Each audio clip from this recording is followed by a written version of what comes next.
yang dikenal sebagai khalifah kedua setelah Abu Bakar As-Siddiq, yaitu Sayyidina Umar bin Khattab radhiyallahu anhu. Satu ketika beliau pernah bertanya kepada sahabat beliau namanya Ubay bin Ka'ab. Pertanyaan yang disampaikan oleh Sayyidina Umar bin Khattab itu seputar tentang masalah ketakwaan. Jadi kata Sayyidina Umar, "Ya Ubay, pernahkah apa yang kau ketahui apa itu dengan takwa?" Jadi apa yang disebut dengan takwa? Ketika Sayyidina Umar bin Khattab bertanya apa itu takwa kepada Ubay bin Ka'ab, Ubay bin Ka'ab kemudian menjawab, "Ya Umar, pernahkah engkau berjalan di tempat yang penuh dengan duri, dan apa yang kau lakukan?" Kata Sayyidina Umar, "Pernah. Tentu kehati-hatian yang akan aku lakukan supaya tidak tertusuk oleh duri itu." Kata Ubay bin Ka'ab, itulah ketakwaan. Ketika seseorang itu mampu menjalani hidup dengan penuh kehati-hatian. Walaupun para ulama kemudian mendefinisikan takwa itu imtisalu awamirillah wajtinabun nawahi, menjalankan segala perintah-perintah Allah dan menjauhi segala larangannya. Bahkan Syekh Abdullah Alwi Al-Haddad dalam kitab Nasaihud Diniyah wal Wasayil Imaniyah, beliau menambahkan dengan kalimat zahiran wa batinan, imtisalu awamirillah wajtinabun nawahi zahiran wa batinan. Itu ketakwaan. Jadi menjalankan segala perintah-perintah Allah dan menjauhi segala larangannya, baik yang zahir maupun yang batin. Jadi ketakwaan itu bukan hanya sekedar sesuatu yang bersifat zahiriyah, tetapi juga ketakwaan harus disempurnakan dengan sesuatu yang bersifat batiniyah. Nah, kalau ketakwaan kita terdiri dari sesuatu yang zahir dan yang batin, maka disitulah kesempurnaan dari sebuah ketakwaan kita di hadapan Allah Subhanahu wa Ta'ala. Nah, persoalan sekarang ini, bagaimana bisa mempertahankan kualitas ketakwaan kita di hadapan Allah? Bagaimana menjaga kualitas penghambaan diri kita di hadapan Allah Subhanahu wa Ta'ala? Sebab membangun ketakwaan itu memang sulit, tetapi lebih sulit lagi adalah bagaimana mampu mempertahankan kualitas ketakwaan itu di hadapan Allah. Maka Syekh Abdullah Nasihul Wan itu menjelaskan dalam Ruhaniyatud Da'iyahnya, setidaknya ada 5 tahapan-tahapan yang harus kita lakukan untuk bisa mencapai kualitas ketakwaan kita di hadapan Allah dan kita mampu mempertahankan kualitas ketakwaan itu. Syekh Abdullah Nasihul Wan menyebutnya yang pertama adalah bersikap mu'ahadah. Mu'ahadah itu apa? Menepati janji yang pernah kita ikrarkan dulu di hadapan Allah. Janji apa yang pernah kita ikrarkan di hadapan Allah?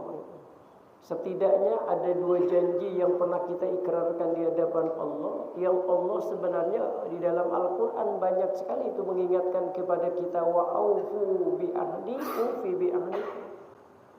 Tepatilah janjimu kepada aku pasti akan menepati janjiku kepadamu. Berapa banyak kita temukan di dalam Al-Quran bagaimana Allah mengingatkan kepada kita agar kita menepati janji-janji yang pernah kita ikrarkan di hadapan Allah. Kapan kita memang pernah berjanji di hadapan Allah? Dulu, ketika ruh kita ini belum terintegrasi dengan jasad kita sekarang ini. Ketika kita masih berbentuk ruh, Allah pernah mengikat perjanjian kepada kita. Yang pertama ada janji tauhid, yang kedua ada janji amanah. Maka kalau kita baca di dalam Al-Quran, di dalam surah ke-7 atau surah Al-A'raf ayat 172, Bagaimana Allah mengingatkan dalam firman-Nya bahwa kita pernah melakukan sebuah agreement, sebuah perjanjian.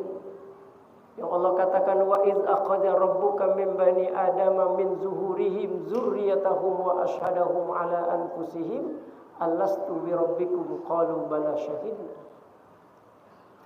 Jadi ketika kita berada di alam arwah itu Allah mengumpulkan ruh-ruh dari generasi Nabi Adam alaihissalam sampai generasi terakhir yang diciptakan oleh Allah, dikumpulkan oleh Allah. Di situ Allah mengatakan alastu bi rabbikum, bukankah aku ini Tuhan kalian? Maka serentaklah kita semua menjawab qalu bala syahidna, benar ya Allah, engkau adalah Tuhan kami. Jadi syahadat itu bukan hanya dalam kehidupan dunia semata. Syahadat itu pernah kita ikrarkan dulu di hadapan Allah ketika ruh kita ini belum terintegrasi dengan jasad.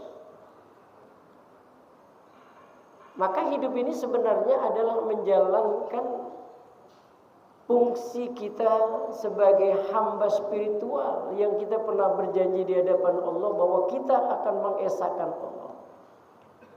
Kita akan mempertuhankan Allah dalam kehidupan ini.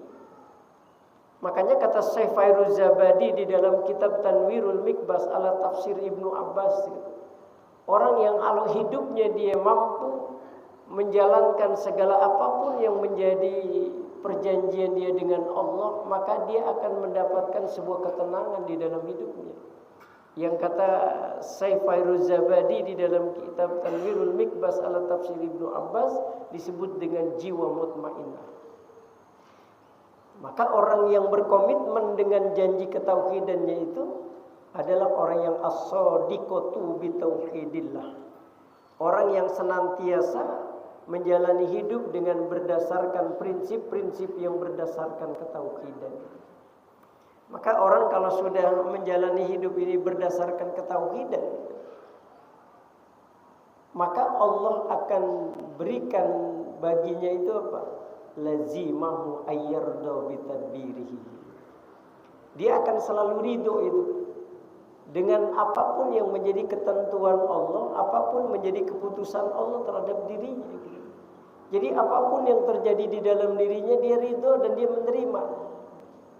Sebab kadang-kadang kita ini mohon maaf, ketika diberikan oleh Allah begini, kita sering kadang-kadang protes terhadap apa yang sudah diberikan Allah kepada kita. Itu menunjukkan bahwa kita belum betul-betul menjadikan Allah itu sebagai sandaran dalam kehidupan kita. Maka as-shadiqatu bi tauhidillah, orang yang ketika dia menjalani prinsip hidup berdasarkan ketauhidan itu, kata Syekh Abdullah Alwi Al-Haddad, lazimahu ayyarda bi tadbiri, dia akan selalu menerima apapun yang menjadi keputusan Allah terhadap dirinya. Saya baca itu dalam satu riwayat, ada seorang sahabat Rasulullah namanya Sa'ad bin Abi Waqqas. Ini Sa'ad bin Abi Waqqas ini kan terkenal sekali dengan Allah membukakan pintu kewaliannya. Jadi kalau Sa'ad bin Abi Waqqas itu berdoa kepada Allah, enggak ada lagi hijab antara dia dengan Allah. Langsung doanya diijabah oleh Allah karena pintu kewalian sudah dibuka oleh Allah. Sahabat-sahabat banyak minta doa kepada Sa'ad bin Abi Waqqas. Nah, ketika beliau berada di Mekah, beliau ini mengalami kebutaan matanya. Mengalami kebutaan, maka kemudian sahabat-sahabat itu berkomentar kepada Sa'ad bin Abi Waqqas. Kata sahabat, ya Sa'ad, kenapa anda tidak berdoa kepada Allah agar Allah menyembuhkan engkau dari kebutaan? Bukankah doamu itu mustajabah? Jadi kalau kau berdoa, pasti Allah akan mengijabah segala doamu. Apa jawaban Sa'ad itu? Ya Allah, ini tingkat ketauhidan yang tinggi luar biasa ini. Jawaban Sa'ad, dia katakan, aku lebih senang Allah membutakan mataku ini daripada aku disuruh berdoa agar Allah menyembuhkan aku dari kebutaan. Nah, ini yang disebut dengan as-shadiqatu bi tauhidillah. Orang yang selalu menjadikan prinsip di dalam hidupnya itu prinsip yang berdasarkan ketauhidan. Yang kedua, dia ini akan selalu ridho terhadap apapun yang diberikan Allah kepada dirinya berupa rezeki. Jadi orang yang senantiasa bersikap qanaah di dalam dirinya, apapun yang diberikan oleh Allah dia dalam hidupnya itu yang dia terima. Dikasih kita kaya, alhamdulillah. Dikasih miskin, alhamdulillah. Kenapa? Karena itu kan cuma asbab saja. Asbab saja. Jadi Allah itu memberikan seseorang kemuliaan di dalam hidupnya itu kan asbabnya melalui itu. Ada orang yang asbabnya diberikan kemuliaan oleh Allah, diberikan kekayaan. Karena Allah tahu dengan kekayaan itu dia bisa menjadi hamba Allah yang mulia. Karena dia orang yang selalu ingin memberi. Tetapi bisa jadi Allah memberikan seseorang itu kemuliaan disebabkan karena kemiskinan dia. Ketimbang dia jadi orang kaya, mungkin dia jauh dari Allah, sehingga Allah berikan dia kemiskinan. Dengan cara itu dia lebih mendekatkan diri kepada Allah. Begitulah cara Allah. Makanya dalam Quran katakan wa nablukum bisyarri wal khair. Kadang Allah itu menjadikan kemuliaan hambanya itu jalannya dengan macam-macam. Maka soal kaya miskin itu cuma asbab saja. Maka jangan pernah kita itu mengeluh terhadap apa yang sudah pemberian Allah berikan kepada kita. Yang ketiga, orang yang kalau sudah as-sadiqatu bi tauhidillah itu ayyulazima bi taatillah. Membangkitkan semangat ketaatan dia kepada Allah dengan amal. Maka mungkin bulan yang lalu saya pernah menyinggung tentang amal sebagai bukti dari sebuah ketaatan dia kepada Allah Subhanahu wa taala. Apakah itu amal yang dikenal dengan amal syariat atau amal tarekat atau amal hakikat? Karena tiga amalan inilah yang sebenarnya menghantarkan kita menjadi orang yang berkualitas di sisi Allah. Karena dari tiga amalan itu memiliki fungsi yang berbeda. Ada amalan syariat yang fungsinya itu li islahil jawari. Bagaimana supaya anatomi tubuh kita ini akan terasa indah ketika kita gunakan. Mata kita melihat mendatangkan kemuliaan, pendengaran yang kita gunakan mendatangkan rahmat dari sisi Allah. Lisan yang kita ucapkan membuat orang lain senang dan bahagia. Ini menunjukkan bahwa kualitas ibadah syariah kita betul-betul baik di sisi Allah. Makanya kalau ada orang yang beribadah syariah tapi dia masih saja membuat orang tidak nyaman dengan hidupnya, matanya digunakan hal-hal yang tidak mendatangkan kemuliaan, ini menunjukkan bahwa amalan syariatnya perlu dipertanyakan. Makanya kata para ulama, jangan coba-coba naik kepada amalan yang kedua yang disebut dengan amalan tarekat. Nah, yang kedua, amalan tarekat yang fungsinya berbeda dengan amal syariat. Kalau amalan tarekat itu kan lebih kepada li islahil qalbi, bagaimana memperindah hati. Kita ini kadang-kadang masih saja suudzon dengan orang lain, masih saja dengki dengan orang lain. Kalau itu terjadi dalam kehidupan kita, menunjukkan bahwa sesungguhnya amalan tarekat kita perlu dipertanyakan. Jangan-jangan keikhlasan kita belum sempurna, jangan-jangan kejujuran kita pun belum sempurna, jangan-jangan tumakninah kita masih perlu disempurnakan. Maka jangan pernah naik pada amal yang ketiga kalau amalan tarekat kita belum sempurna. Dan puncaknya amalan itu adalah amalan hakikat, yang fungsinya tidak lain adalah li islahil arwah, bagaimana memperindah ruh kita di hadapan Allah. Inilah yang dalam bahasa Al-Quran disebut dengan mutmainnah, ruh yang indah, yang suatu saat akan dipanggil oleh Allah dengan keindahan panggilan. Makanya kalau ruh yang indah itu di dalam kitab Tanbihul Ghafilin Syekh Abu Lais As-Samarqandi itu, bagaimana Allah memberikan kemuliaan seseorang itu ketika ruhnya mau meninggalkan jasad. Jadi ketika kita meninggal itu kata Nabi, innal mu'mina idza tudiral mautu atathul malaika. Jadi itu kalau seorang yang beriman kepada Allah suatu saat nanti mau meninggal, itu didatangkan oleh Allah para malaikat-malaikat. Berapa banyak malaikat dihadirkan oleh Allah pada saat itu? Maddal basar, sepanjang pandangan mata kita, itulah malaikat. Malaikat itu akan membawa kain kafan yang Allah sudah siapkan dari surga dan wangi-wangian yang begitu luar biasa harumnya. Barulah fayaji'u malakal maut, datanglah malaikat maut saat itu. Apa yang dilakukan malaikat maut terhadap orang-orang yang ruhnya indah? Malaikat cuma mengatakan, ya ayyatuhan nafsul mutmainnah ukhruji ila maghfiratillahi wa ridwani. Jadi kata malaikat, wahai jiwa-jiwa yang tenang, wahai ruh yang indah, ukhruji, keluarlah ruh dari jasad ini, ila maghfiratillah, menuju ampunan Allah, wa ridwanihi, dan keriduan Allah. Bagaimana itu keluar ruh dari jasad? Seperti air yang mengalir begitu indahnya. Inilah salah satu kemuliaan yang diberikan Allah kepada kita ketika kita mampu mengamalkan amalan syariat yang merupakan refleksi dari sebuah penghambaan kita di hadapan Allah. Nah, inilah hikmah ketika kita mampu mensandarkan Allah sebagai sandaran vertikal dalam kehidupan kita. Jadi ini yang pernah kita berjanji di hadapan Allah, yaitu janji tauhid. Yang kedua, kita janji amanah.